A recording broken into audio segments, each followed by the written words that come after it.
Welcome to Nuggets of Wisdom, where we delve into the depths of human experience to uncover the gems of insight that guide us through life's journey. Join us as we share stories, laughter, and profound wisdom. Don't miss out on a single nugget. Remember to like, subscribe, and share the wisdom with the world. Tune in now. But I met this old man, or let me call him a young man, who told me that an inheritance or something that you can leave your child is the best thing that you can ever come up with. And the challenge was then, and still right now I'm employed, but he told me once you lose your employment for whatever reason, be it that time has come for retirement or you're moved to a new place or you're sacked, because all those things are possibilities. There is nothing in it that your child can pick from it. So the challenge was entrepreneurship is the only way to go. If you have to leave your children something, then you have to have something that is your own. And the best thing I knew how to do, or I thought I have a little information because I saw it happening, was farming. Hello everyone, welcome back to the exciting episode of Nuggets of Wisdom Season 1, Episode 9, and we're delighted to have you this great day. And today is a wonderful day because we have an amazing guest and we shall be getting to know him as he shares some insights on the greatest achievements being part of a business, being a CEO, being in the entrepreneurial world. And I'm excited for such an amazing opportunity. Welcome so much, Mr. Kelvin. We thank you for being a part of us in our today's production and for giving us your time. And as we kick off the interview, we'd like you to introduce yourself. Tell us who is. Hi, good afternoon or evening, depending on where you're watching us from. My name is Kelvin. First of all, thank you very much for having me here. We appreciate it. It's Imari Farms. As I've said, my name is Kelvin Kiere Gitonga. And together with my family, we are the founders of Imari Farm, based in Laikipia, but also doing some work here in Nyeri. Thank you very much. Wow, amazing, amazing. You are the founder of Imari Farms, based in Laikipia. Yes. What? Koni mbali. You had seen the vision in Laikipia. And as we're starting the interview, we just want to learn from you. You know, there is definitely some few wisdoms that you have been able to capture even in the farming industry that someone who might be watching would want to learn, would want to grow, probably akona kashamba kadogo na anataka kujua yeye anaweza anza wapi. And so as we're starting off our interview, the first question we'd like to ask you is, what was the inspiration behind you starting Imari Farms? Where was the background birth of Imari Farms? So thank you very much. Number one, I've grown and been brought up in the farm. So I've seen it all happen from the time I was growing up.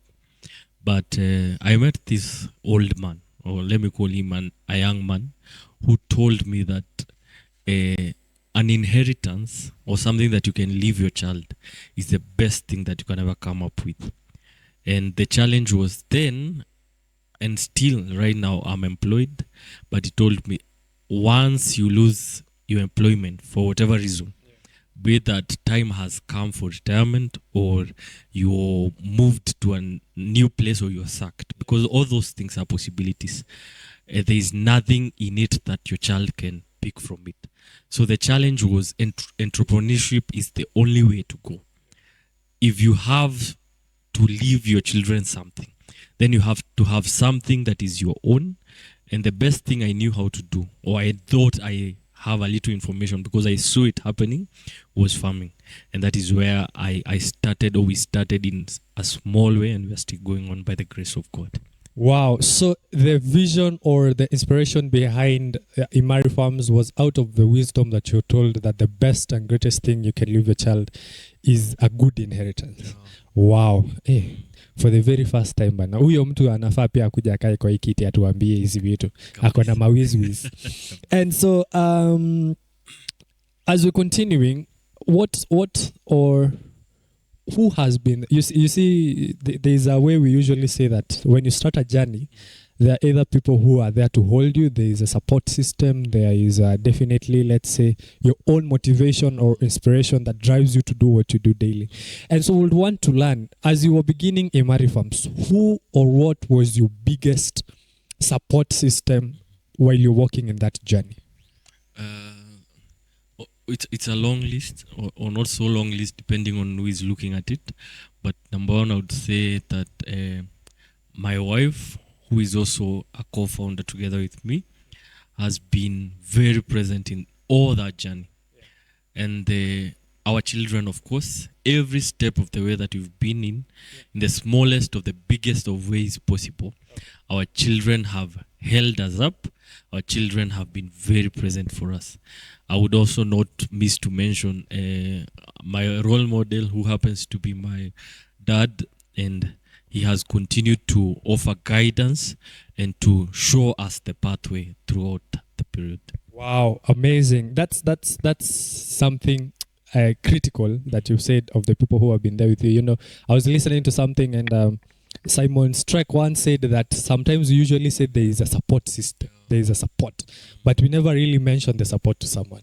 And so you having given us that specific, it really means that family has played a bigger role in helping you to become what you are as Imari Farms and what you are as an individual. Yeah, that's true. I would also want to maybe point out, I listen and read and watch, and one thing is very constant. The only person or the only people who will always be there for you is your family. Wow. It's okay and important to have friends, but they'll also have people around them. Yeah. Make sure that your strongest pillar, the people you invest your time and your life and your energy to, is your family. Wow, yeah. Wow. So as we're continuing in our next question, we want to now learn, of course, in every business, there are, of course, challenges and lessons that are there. We never say that there's any business that has just a smooth transition or a walk in the park. And so what are some of the challenges that you've encountered, even from starting Imari Farms? We know you're a young person, up to now where you're able to stabilize yourself. I know it also at times feeds your family, stands for you as an individual. So what are some of the challenges you've encountered, and what are some of the lessons that you've learned, such that if someone is watching us from wherever they're watching us, they will learn something from the challenge? Probably they are going through the same or a different perspective of the challenge. I think the biggest challenge I've encountered is most of the time when people speak about their businesses, they'll only show you the positive or the things that are working for them. So mostly when I was doing my research on agriculture, you will go to YouTube pages, and everything or most of what is talked about is how the business is working for them, the profits, the supernormal profits. But once you wear that shoe yourself, at times the challenges are there, the profits are not there. So the issue is about, number one, are you really into that business? Number two, when the waves come, because they do. Yeah. For example, in our country, the policy, the government and the policy do not really work for the farmer. Number two, the mid-market traders, what we normally call the brokers. Yeah. And number three, also the market variations in terms of the weather. We have had big losses at times because it is very dry, our water resource dries up. So the most important thing is challenges are there, and it is true, and it is very important, or it is important for someone to move from a place of knowing that in any business, especially in our farming area or in our niche, our farming area, you will always find challenges. Wow. Yeah. Wow. So sometimes it's when you're getting into the business, it's simply a passion of what you're supposed to do. That's true. Wow. Najua mimi nilikuwa nasimanga nataka kuanza farming because I was like, people are telling you, if you grow this type of a crop, you will definitely get this kind of an income. Yeah. And as a young person, you're like, nataka kuanza ndio nipate hii pesa. But from what I'm hearing from you is that definitely it's out of the passion that you have that you can be able to sustain the business. And I think that goes for every other business. Because if passion is not there, the first setback you get, brings you down. Wow. Because losses, you'll make losses and profits at the same time. Yeah. Or it is a pathway, and you have to, it is part of the process. So if passion is missing, don't engage in any business because people are making money. True. Because one person will make a lot of money, but it is out of resilience and learning through the process. Wow.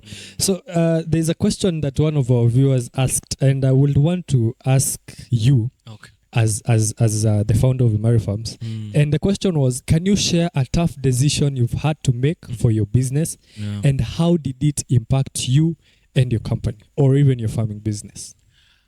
A tough decision. So I will talk of something. I was listening to one podcast, a preacher who was saying that in any money that you get, you should know that part of it, or how God has designed it. Yeah. Part of it is a seed. There is a seed in it, and there is a fruit in it. Yeah. So the biggest or the toughest decisions I've had to make is separating the two, because once you sell your crop or you harvest, you should always have something back in the farm, which is a seed. And also, so juggling between having a good time, appreciating the labor, and also the need to reinvest and do it bigger than it was in the first time. That has always been a very difficult decision for us, because we are growing. We believe we are growing. But in the process of growing, you might deny yourself time to enjoy, and also your family, time to enjoy, time to appreciate the fruit of your labor. Ile tunasemanga kuambia mwili pole kabisa, kupatia mwili shukrani. Wow. So that's the toughest decision. And I think in most businesses, that is the one thing that I would say majority people try to juggle with, especially if you're starting up a business in a way that I am starting now, this is the capital I have. I still want the investment, the profit to get back to my pocket, and still reinvest back in the business. That's true, especially at the inception stage, because most of the time at the inception stage, your capital is almost everything. So if you have such a high hunger, or you're in need of enjoyment, or you really want to see the fruit of that labor work for you, you might crash that business. So it is finding a balance, or even denying yourself at the inception stage, so that this thing works for you, maybe 10, 15 years down the line. Wow. Amazing. So now, Imari Farms, I've really heard about it, and I've seen or received a lot of feedback from the people who have gotten to encounter with you at a personal level and at a business level. And the question we'll want to ask is, what would you say is your competitive edge or unique selling point, that if today I am to call, I know Imari Farms. Even if someone else comes and tells me, let's say Naivas has the best onions or the best tomatoes, I will still be convinced that more than Naivas, there is something that Imari Farm offers. So I'll say, number one, because we are driven by passion. So when you're driven by passion, you're not really after the profit. Know that you don't want it, but that is not what your driving force is. So as Imari Farm, one of the things that you are assured of is quality. Whatever you're getting from the farm, we ensure that it is the best for our clients. Number two, we also ensure that it is healthy. Because nowadays chemical farming is on the high. So we ensure that whatever you're getting from our farm and from anyone else who is selling our products is quality, and quality work, and quality fruits or quality seeds and all that. Wow. I mean, so what drives the Imari Farms and what drives people to still choose Imari Farms is the quality of the products that you offer to them. That's true. Wow, that's amazing. I hope someone who's listening is getting that it is out of the everything is quality, because I think we live in a world where everybody wants quality more than quantity without quality. That's true. And I would also say to myself, or maybe my son watching this a few years from now, just work on ensuring that you put out there the best. And then when it is on the shelf, or when it is nowadays, when it is on that app, it will fight for itself. Quality has a way of just making room for itself. Selling, because once you come to the market, any person going to the market, anytime you will see a fruit, it distinguishes itself amongst very many. Work on quality, and then the rest, it will work on itself. Wow. So quality and working on quality. Yeah. I hope we are digesting that as we're going through. And so our next parts of this journey that you've walked and will want to learn is all about leadership. I think we haven't interacted at an individual level, and this is one key thing that I usually learn from you every time. But now coming to the business aspect, is how will you, or what's your approach to building and maintaining a positive, let's say, company culture for Imari Farms? That as you're bringing people, because I know siwe unapandanga ati peke yako, ati ninaenda from, you definitely have a group of people who help you. So what is the approach or the culture that you have imputed, that every time you call, anytime you need something, these people are always there to work with you? Number one, we are driven by the fact that whatever or whomever you invest in will always return or pay back. So the list of the people, the list of the staff that we have at our farm, whether she's that lady who comes only during the planting season, we make sure that we invest and give her the best. So that any person who comes, there is no need to pick what is not yours. Because the person who is giving you the opportunity to work there is taking care of you. Number two, respect. We respect everyone. I always believe that respect the list of the people around you. And the true identity of a person or a leader is seen by how they treat the least of the people around them. Then it is from a point of view. So we appreciate that our leadership values is we give the best to the people around us, and also we allow people to enjoy themselves at work. Wow. So the listing is, I would say I've picked up, is respect. Respect people. Wow. That lady who is planting, that lady who is doing your apparels, maybe you're a tailor or you're at your place of work, there is something she will do that you will never be able to do. She might not be that high level that you want to be, but there is something and she will do that you'll never be able to do. Wow. When you appreciate people at different levels, then I think you have hacked it in life. That's great insight, and I hope for those who are listening to us and who are watching us from wherever you're watching us from, is that you're able to pick up of the very insights, because these are very deep things that are being talked about. And you see, when we talk about respect, this is one thing I've really looked around, and I've really encountered that like recently on how my journey is that there are people who disrespect the least people because they don't see the value in them. You're like, she's just a cleaning lady, she can go anywhere, or she can't even do any other business. I'm the one who has employed her to, let's say, sell these shoes and clothes, but she cannot make it beyond that. But the very thing I have picked up from you is respecting the very least of people and investing in them will bring out the best of leadership within yourself. That's right. And also there's this golden rule. Matthew's chapter. But the funny thing about life, it's a pyramid. The highest of the ladder, but there is always another person above you. Always, there is always another person above you, and that lady whom you feel is lower than you. The principle of sowing and reaping. If I treat that young lady or that mama in a bad way, that moment I'll go to the market and face those people who are above. That is the same thing. So I'm careful enough to know that it is just stewardship, that you're funding this thing. Maybe my son, a few years from now, he will be working under someone else who has founded something else. How would I want the treatment to be? That is the best thing. I think when you're a leader, esteem everyone. Let everyone feel safe around you and happy around you. Wow. I would like to ask the last question, even as we are about to go for a short commercial break.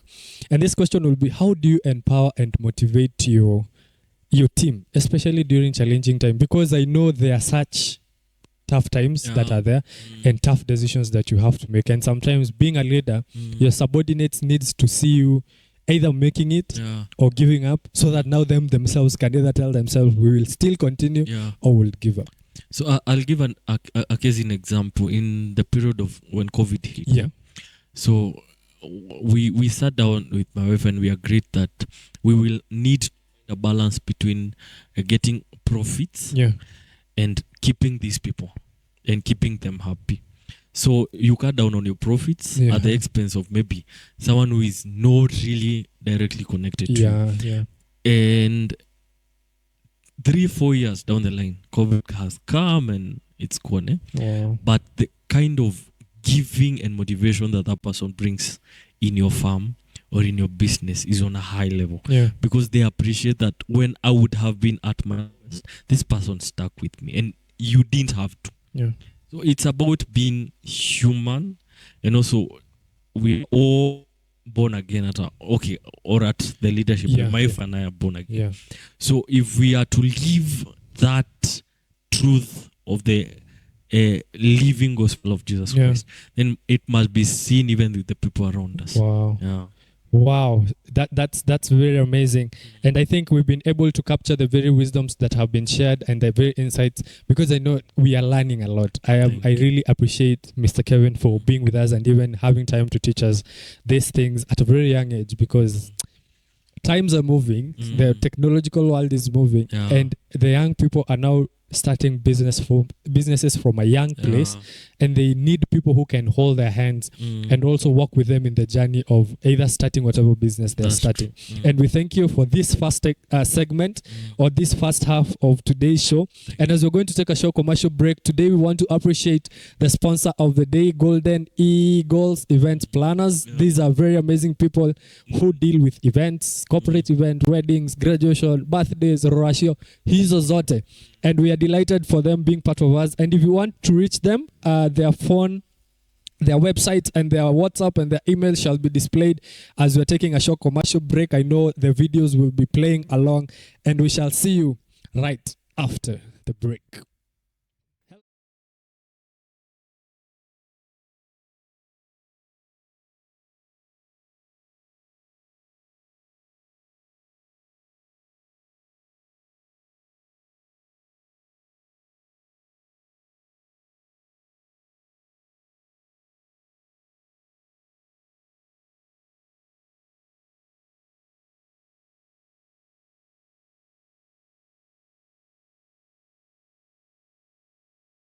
Hello everyone, welcome back after this short commercial break. I know you've been able to grasp, to learn, to digest what we have said in the first segment, and also to continue to ask the questions, and also said to ask the questions that you'd like to ask. And as we continue with the show, Mr. Kelvin, would like to now just kickstart off with this other question. What current trends are you noticing in your industry, in the farming industry? Because I know there's a lot of things that are happening, because now also the new technology that is coming in the world, in every business setup, and definitely at some point it is affecting you as a farmer, because I know the times you started, the times that are now here, and the trends that are still continuing to grow are very different. So what are some of the trends you've noticed in your business area, and how is you as Imari Farms taking it up and adapting it in your farming business? So the most or the current change in our industry is use of social media in marketing, and that's why I appreciate whatever we are doing here right now or today. Very many people are moving to social media as a market. It's already a market where you find buyers and sellers and middlemen in there. And so we have also tried to do that. We have our social media handles in Facebook, in Instagram, in TikTok. Also, we have some other technological changes in that some people are doing hydroponics farming without the need of soil and all those things, chemical farming. So we know that with time these things come. Some might affect us, some might not affect us, but we are careful enough to know and to appreciate that we'll change where we need to change, so that the wave does not carry us with it. Yeah. Wow. Amazing. So as we continue, there's this one thing that I was looking at. Even in the farming business, I would hear complaints of how people are probably either facing bad governance, profits are very low in the business area. There are also brokers who you find they will tell you this is the amount that we would want to sell it to you, or would want to buy it from you, but at the end of the day they end up skipping it, or even dropping out of the bid of the bid that you have talked about. And I know as Imari Farms, there's a vision you definitely have for this industry. You see, in every aspect of business, there's a way someone motivates themselves that I want to change this industry in a certain way. I want to get this industry to run in this certain manner. And so the question that we want to ask you is, how do you see the industry, you being part of the farming industry, evolving probably in the next 5 years, in the next 10 years? Because you see, we have governance now. We are as a country, we're in a lot of political shambles, we're in a lot of economical shambles. So we are trying to juggle of, in the farming business, what would you want to see happen in the next 10 years? Number one, let me say that too bad Ruto didn't go. Yeah.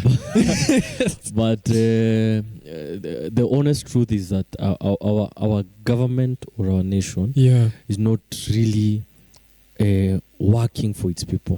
Because, for example, part of this year, you find that the onion farmers are really crying. Go through social media, any person who is rearing chicken is also crying.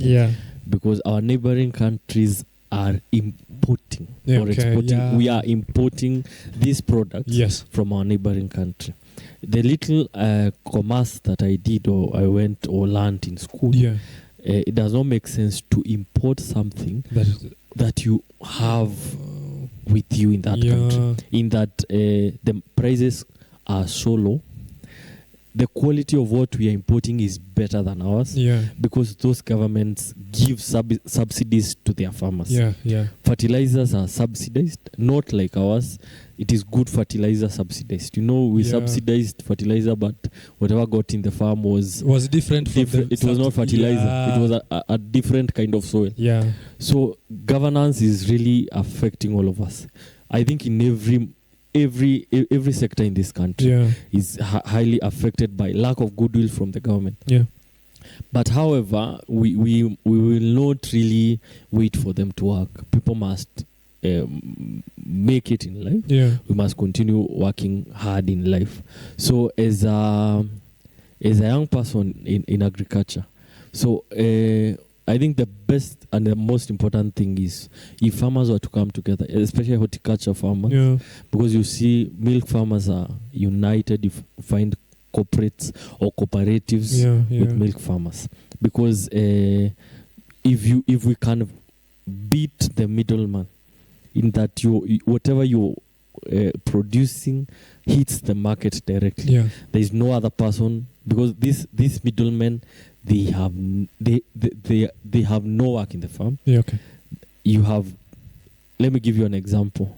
An onion crop, it goes through the seed bed for, let's say, 6 weeks to 8 weeks. That is 2 months.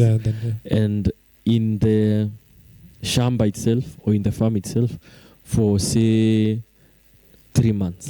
That is a total of 5 months. So this broker, this middleman, has been doing nothing throughout that process. 5 months. The 5 months. The farmer has put in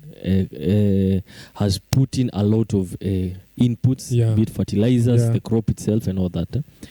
During the harvest, that is where the middleman comes in, having a big margin. You might find that the onion prices currently are at 15 shillings at the farm, but at the market it's 70 shillings. Say that maybe the person selling at the market bought it at 62. So the broker made 45 shillings per kilo, whereas the person who has put in a lot of work only made 15 shillings. shillings. So maybe my plea to young people, because we can really use social media. Just make sure you're hitting the market.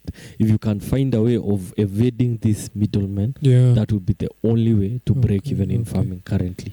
Wow. So the biggest challenge is the transition between now you as a farmer getting a product from the farm to the consumer themselves. That's true. And there's a lot of transitions that happen here. You see, there were times when you'll go to the market, unauliza kitunguni how much you've been told it's 5 bob as a consumer. But nowadays you're going and ask kitunguni how much, you're like ni 10. And then you try to see the quantity of the kitungu or the size of the kitungu and you're like, when did we reach to be at 10? At times kuna time kilo ilikuanga almost 50, 40. Nowadays you're buying kilo at 80, 70. And it's really affecting... Sometimes the consumer may feel that it is affecting them more. But looking at the bigger picture, or at the person who's going at a very bigger loss, is the farmer themselves. That's true. Wow. That's true. And so I hope you've learned that it is the escape this middleman. Get a direct... You see, interacting with the farmer directly will give you at least an upper edge. You go at a profit, the consumer goes home satisfied. Wow. Wow. And as you're continuing... we definitely know you don't stay in the office every time. You're not at the farm every day. There's definitely a side of you at work and a side of you of a personal life. You said you have a family, and definitely you have to create time for them. And so the next question we want to ask is, how do you balance the demands of your business life and your personal life? I think number one, make your family part of your business. Okay. That way, anytime you're in the business area, your family is with you. Yeah. So you're spending time with your family in your business. If your business allows, because some businesses don't allow. That is true. Number two, a very rich businessman with no family to go home to, and having no family to go home to does not mean they are absent. Yeah. You can have present bodies in your family, but they are not present for you, in that they moved on from you, maybe from your absence and all that. So a very rich businessman with an absent family is a sorrowful businessman. The priority is always family, and then now fed for the family, not fed for the family and then family. Wow. Fed for family and then fed for the family, or even fed together with the family. That will be the most and the best ideal situation for you. I always say that family comes first. In everything, family comes first. If you're doing a business that your child would not want to do, then okay, it's not wrong. But at least let them love it. Let them enjoy coming along with you. Let them tag along. If your wife hates whatever you're doing, then there's a problem. Wow. So do you usually have these days when you say it is take your family to business day? Like let's say today you're going to the shamba to plant, and you'll tell your family, let's go and plant together. Do you have such moments? Yeah, and it's not really meant for output in that my 3-year-old girl might not really plant 100 plants, but I believe there is something that sticks in her brain. Every time she goes and she's doing it, and she's doing it together with other people, her brother is there, her mom is there. There's something, there's a tie or a cord that is tightened that you'll never find by just sitting together. So I believe we should build a culture. For example, we all appreciate how successful Indian businesses are. True. But you'll always find a lineage. You find a very old man and not so old man. You'll find like 4 generations of that family thing. So if we can only emulate what they have, that can make us better. I always say, when you come across people, pick what can work for you and leave the rest. So that is a culture I've really looked forward to carry along. Be with them when it allows, and let them feel like they're part of the business. Wow. So you will encourage that we have such days, even not only in the farming business. If the corporate business can invest themselves, or even these, let's say, CEOs would invest in themselves, that let's have a take your family to day work, That's true. then it, because I think as you said, we look at the Indian businesses even from our environment, and you'll realize there are times you'll meet their sons also selling. That's true. You're going to buy and the son will tell you this is probably 3,000. And when you come to do a research, you find that way later the son took over the business, and then now the son's son will take over the business. That's and I true. think, as you said, if we incorporate that, in no matter how little our businesses are, then we'll create a very big community where we can support each other. Yeah, and also it ensures continuity. Yeah. Like whatever you said, the vision that I had, it could have been small in my hands. Yeah. But 30 years from now, my son picks it up, and technology is way bigger than it is in my time. Yeah. You will find that business grows to an empire. But the challenge, I think, the mentality or the issue we have, I was reading a book, The African Mentality. Yeah. The challenge is that I have something that is my own, it dies with me. And then my son has to start from scratch all over again.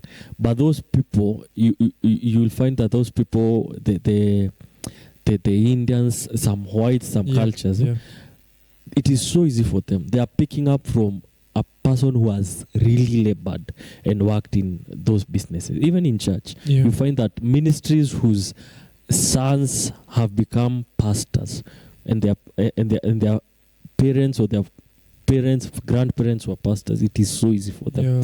If only we can learn to just create an environment where you can just pass on the baton to someone else. It doesn't just die with you. Yeah, it doesn't just die with you.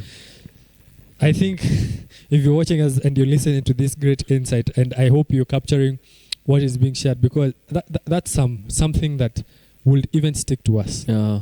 Like, don't just start this and then your other generation comes and starts another thing, and then the other generation comes and starts another thing. But rather we have a community where we build, because I really like how even the United Emirates do their thing. You listen and people have created empires, but when you come to learn of the root of that empire, it has a long list of lineage. That's true. And sometimes I think it might be a misconception, because you see, we're living in a world where if I inherit from you, people will judge you because I've inherited your business. Let's if I'm your son, or your son inherits your business, and his peers will be telling him, you never worked for anything. I think that is one thing that is corroding ourselves as a community, that we cannot pass the baton. We don't want to involve ourselves with what our parents are doing. And at the end of the day, now we want to fend for ourselves. But just like you said, having a relationship where you can involve your children and the continuity grows, then there's a lot of change that brings in with it. And that's something very deep. And the next question we'll want to ask, and we'll want you to just tell us, is, I know there are times business doesn't go all well. There are times, of course, you're looking at yourself and you would want to see what I can implement. And so how or who do you turn to for advice when you look at your business and you're like, this is about to crumble, and I need someone who can talk to me to see the right way, or probably get myself back on the track? Yeah, so number one, it's true that business does not always go as it's a fantasy.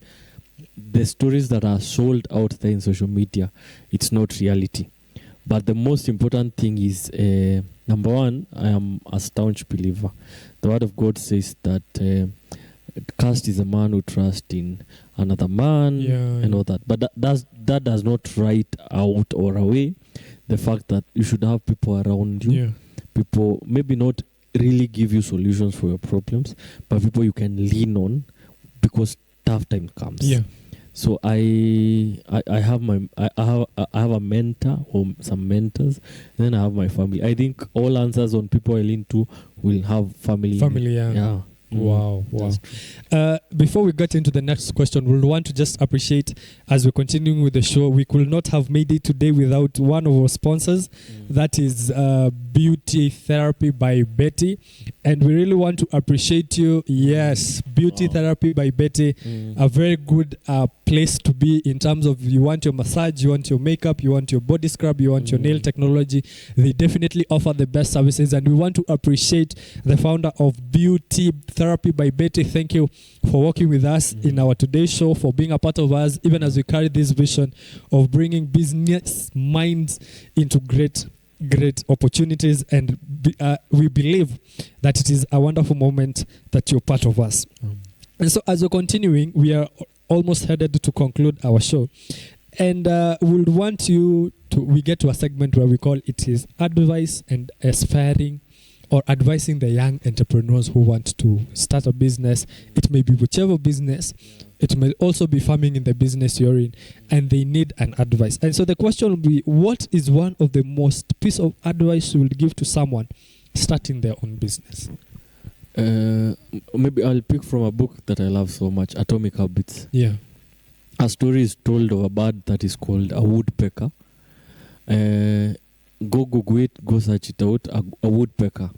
You'll find it on a very hard piece of wood. Yeah. So it will peck. That's why it's called a woodpecker. A woodpecker. It will peck on that piece of wood today, maybe do 3 inches damage on the wood. Come tomorrow, does the same thing for almost months, and you'll find that it has made its way through from one end of the wood to the other wood. Yeah. What am I trying to say? Resilience is a must in business, especially when you're doing your own thing. Because when you're doing your own thing, you have your mistakes to make, your lessons to learn. It is not like when you're employed. Yeah. The boss owns the mistake. When you're doing your own thing, agree to make mistakes, allow yourself to learn as you're doing it. Yeah. So when you make mistakes today, you don't give up. Because the problem with our generation, and the younger generation, we are giving up at the very first instance that you are finding. I'll give an illustration. A few 2 or so years ago, I had a big crop of a capsicum, colored capsicum, and I thought I had made it in life. In that, when I was looking at it, once I harvest, I was so sure that I would get a good portion of profit. But it was very dry all over the world. Yeah. And even the reservoirs at the hills, at the mountains and all that were drying up. Yeah. So I did not even harvest a single crop or a single fruit. If I was to give up on that, there's a next crop that would have missed on, another crop that would have missed on. Yeah. If the best of the best people that we look at, Steve Jobs and all those people, gave up on their ideas at the first setback in their businesses, their children would not be enjoying whatever they're enjoying. So my advice to you is just keep on going on. Wow. That is some very, very, very, very great insight. And I hope you've been able to capture that resilience is the key thing. That's true. When it comes to starting your business and where you're about to even just get into venture into this business. Yeah. As you can see on our screens, these are some of the products that Imari Farms deals with. I know you can see fresh organic food. Tunaona hapo akiwa na capsicum. There's a very amazing theme that has been placed somewhere that says now reach the crop, the world one crop at a time. And our last question before we close today's show is, what legacy do you hope to leave and what legacy do you hope that Imari Farm will leave? Let's say 5 years from now, or when you retire. I know probably your son will have taken over Imari Farms, but there will come a time where people will be saying, when Kelvin or the founder of Imari Farm was young and was in the Imari Farm, there is a certain legacy he left. So I think that's a broad, good question. Yeah. I'm always, I will always say everywhere that I'm at, legacy is all about people. Yeah. Maybe not even about wealth. Wealth is good. Having the best or the best machinery when you're farming is good. But my legacy, the best thing that I would want to leave as the founder of Imari Farm, is when my son will say that I want to be as good a man as my father was. Wow. When my daughter will say, I want to have as good a husband as my father was to my daughter. Wow. When the next young person who will be starting their farming business, Yeah. who will be starting their production business as this one Yeah. we are in, who will be starting whatever business, Yeah. will be saying that I will want to be as good a businessman, Yeah. not in terms of profits and all that, Yeah. but as a man, I would want to be as good a man as Kelvin was. That is Wow. the best legacy I would Wow. want to leave. Yeah. I wouldn't add on that. Mm. I think that has just summed up everything that we, no adding, no subtracting. Mm. Is as you're watching, you can just try and digest on that. Mm. Leaving a legacy is more of not just wealth, Yeah. but more of a man that you Mm. have been. Yeah. And we want to say thank you so much, Mr. Kelvin, for allowing yourself Mm. to come here with us, talk to the young people who are watching across the globe. Mm. And I know there's every tiny bit of wisdom that we've captured. And from the production team, we want to say thank you for your time. Thank you for your effort. Thank you for working with us in our journey. I know for those people who have been asking, we've always been saying, founder of Imari Farm has decided to sponsor the interview for this or this. This is the young man who has brought Imari Farms into the light of this world. And we say thank you. We honor you so much as a production team. And I know there's a lot of people or their lives that have been touched with the great journey that you've shared with us of how you've started your business. Thank you so much. Thank you very much. I also want to tell everyone who is watching, kindly be on the lookout for this wonderful team, because I know a few years from now we'll be watching these videos. You know, quality grows. Yeah. We'll be seeing them as bad quality. Yeah. Quality will grow. Yeah. But I can tell you they are doing a very amazing job. And when this explodes to a big station or whatever God has put in them, I'll be so happy to have been among the very first people to sit on this bench. Thank you. Thank you very much. We honor you so much. Thank you for that. And so, guys, this is a wrap for today's show. We thank you so much for being a part of us, for working with us, and for giving us your time in watching, liking, sharing, and subscribing. And as I always encourage you, if you've not hit the notification button, please hit the notification button to get more of these videos. And be on the lookout, because there's something that is cooking behind the scenes that is great. And you don't want to miss such an opportunity where we'll always have time to laugh, we'll always have time to learn, we'll always have time to just enjoy ourselves, even as we continue to talk on a broader aspect. And so from the Katule production, we want to say thank you. Keep liking, and also encourage your friends and your family members to keep subscribing. And from us, we love you so much, guys. We love you and appreciate you. And from us, we want to say goodbye. See you in the next thing that is cooking.